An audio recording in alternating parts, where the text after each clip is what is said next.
Hey guys, for today's video, gagawa tayo ng cheesy sapin-sapin. Wala kasi akong magawa. So, yung kasama ko magbibideo sa akin, andun pa po siya, nakahilata pa po sa kama. Kaya ang ending ngayon, nung dumating siya, pinipidyohan niya ngayon, nandoon na, nakasalang na, ini-steam na. Yan yung unang flavor, kita nyo yung mga yellow-yellow, langka yan. Tapos yung binabati-bati kong yan, gumawa kasi ako ng halayang ube. Yan ang isa sa pinaka-flavor niya. So, itatap sa ibabaw. So, maluluto yan. Magdadaw pa siya. So, nilagyan ko ng konting food color.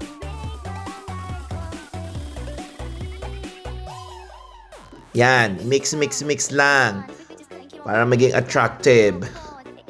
Yan. Kailan imimix yun ng mabuti.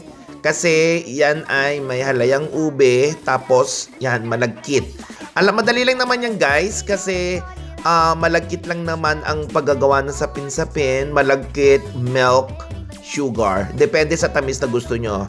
Actually, bawal to sa akin dahil alam mo nyo nga, diabetic ako. So, ginawa ko lang yan para sa mga kaibigan ko. Ando pa siya sa ref. So, yan. So, i-steam nyo muna for 45 minutes, 30 to 45 minutes yung iba. Tapos, pag medyo luto na yung ibabaw, nasa ibabaw, saka nyo ipapatong yung susunod na flavor. Yan, ganyan lang yan guys. Hindi po pwedeng hindi medyo luto, half cook babale. Tapos, pagka na-itap nyo na, ibabalik nyo na siya uli sa steamer. I-steam nyo na uli. Hindi ko na lang hinango na yun nandyan at mainit, napapaso ako. Yan, dyan ko na lang itinap yung ibang flavor. Yung halaya ube flavor. Actually, dapat 3 yan. Tinatamad na ako, 2 na lang. Pero same procedure lang kung 3 flavor ang gagawin. Ang usually kasi ginagawa ko yung white, milk, tapos yung yellow ay langka. Tinamad ako, nilagay ko na yung langka doon sa milk. Gayon din naman yun. Ayan. I-steam siya uli for another 45 minutes. Yan, ganyan na magiging itsura niya. So, or hanggang sa maging buo na siya. Yan, ganyan siya guys. Kita niya. So, madali lang siya. Pwede siyang itatap nyo sa ibabaw ay cheese or latik. Ayan. Mabilisan lang. Yung thickness guys nung mixture ng malagkit at gatas ay 1:1 lang or depende sa gusto nyo.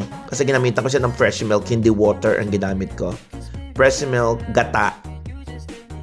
Yung half kilo nilagyan ko ng 2 cups na gata and 1 cup na fresh milk. And then yung sugar, depende sa prepare yung taste. Ayan siya guys.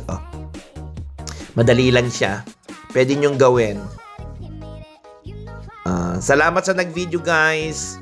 Salamat din sa panonood. Sana magustuhan ninyo. Ayan. Yan, kita ninyo. Kita ninyo yan. Yan, tingnan ninyo. Ang tawag sa amin yan ay maligat.